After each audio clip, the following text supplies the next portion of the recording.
Hello বন্ধুরা, welcome back to my channel. আজকে এঁচড় দিয়ে মুগ ডাল বানাবো। তার জন্য একটা প্লেটে মিডিয়াম সাইজের এঁচড় নিয়েছি, তার সাথে একটা বাটিতে 1 মুঠো মুগ ডাল,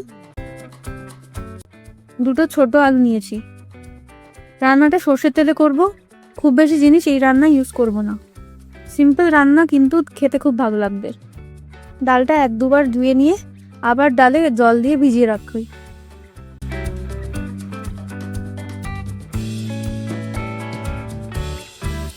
এঁচড় কেটে নিচ্ছি।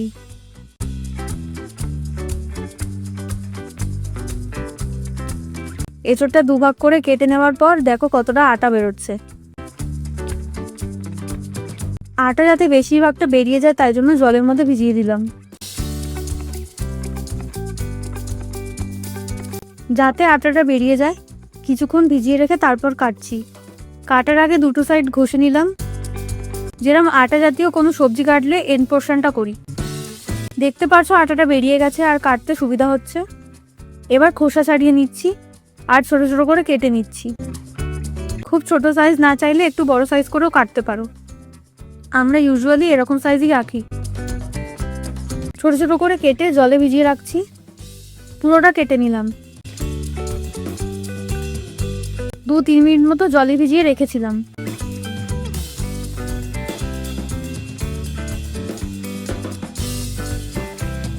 প্রেসার কুকার নিয়ে তার মধ্যে কিছুটা পরিমাণ জল দিয়ে তারপর কেটে রাখা এঁচড়গুলো দিলাম।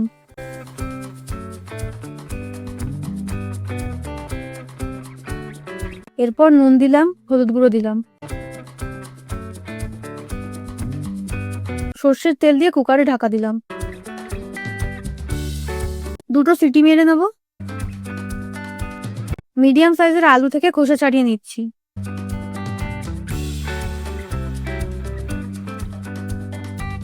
তারপর জলে ভিজতে দিলাম।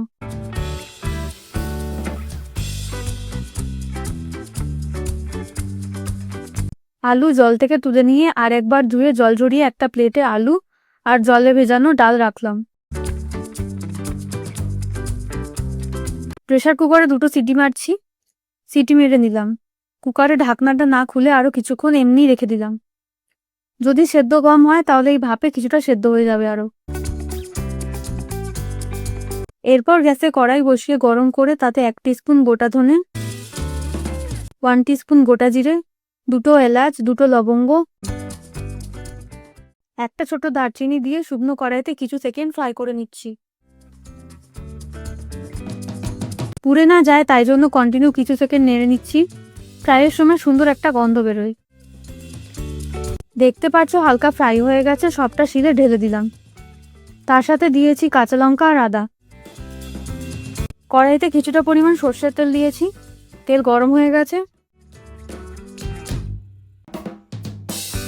তেল গরম হয়ে যাওয়ার পর আলু ভাজতে দিলাম। আলু ভাজতে দিয়েছি আর অন্যদিকে মশলাটা বেটে নেব।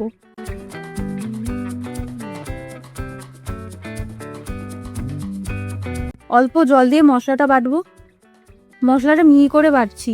2-3 বার মিহি করে বেটে নিলাম। শিলে মশলা বেটে রান্না করলে খেতে দারুণ লাগে। আলুটাকে উল্টে পাল্টে ভেজে নিচ্ছি। মশলাটা কতটা মিহি করে বেটেছি দেখতে পাচ্ছো। আলু ভালো করে ভেজে নিচ্ছি। তোমরা চাইলে আলু সেদ্ধ করেও করতে পারো, যারা অয়েল কম খাও। একটা প্লেটে তুলে নিলাম আলুগুলো। কুকার থেকে সেদ্ধ করা এঁচড়গুলো কড়াইতে ভাজতে দিলাম। এঁচড়টাও ভালো করে ভাজবো। ভালো করে ভেজে তুলে নিলাম। কড়াইতে আরো কিছুটা পরিমাণ তেল অ্যাড করে তাতে তেজপাতা, শুকনো লঙ্কা, গোটা জিরে দিয়ে কিছু সেকেন্ড ফ্রাই করে নিচ্ছি। কিছু সেকেন্ড ফ্রাই হয়ে যাওয়ার পর অল্প হিং দিলাম। ডাল জাতীয় কোনো রান্না হলেই আমি হিং দিই, শুধু সেদ্ধ করা ডালে দিই না। তারপর টমেটো কুচি দিয়ে একটু নেড়ে নিয়ে মশলার পেস্টটা দিয়ে আরও কিছুক্ষণ নাড়ছি। ইনগ্রেডিয়েন্টস দিয়ে বারে বারে মিক্স করছি যাতে সবগুলো ভালোভাবে মিক্স হয়ে যায়। এরপর হলুদ গুঁড়ো দিয়ে মিশিয়ে নেওয়ার পর ভেজানো ডালটা দিলাম। মিক্স করছি। কিশমিশ, কাঁচা লঙ্কা, নুন, অল্প চিনি আর জল দিলাম। মশলা কষিয়ে নিচ্ছি, ভালোভাবে কষিয়ে নিয়ে দেন আলু আর এঁচড় ভাজা দিলাম। অল্প কাশ্মীরি রেড চিলি পাউডার দিচ্ছি, 1 বাটি জল দিলাম। আরও জল চাইলে জলের পরিমাণটা আরও বেশি দিতে পারো। 5 মিনিটের জন্য মিডিয়াম ফ্লেমে ঢাকা দিলাম। 5 মিনিট পর ঢাকা খুলে নিয়ে সবগুলোকে মিশিয়ে নিচ্ছি।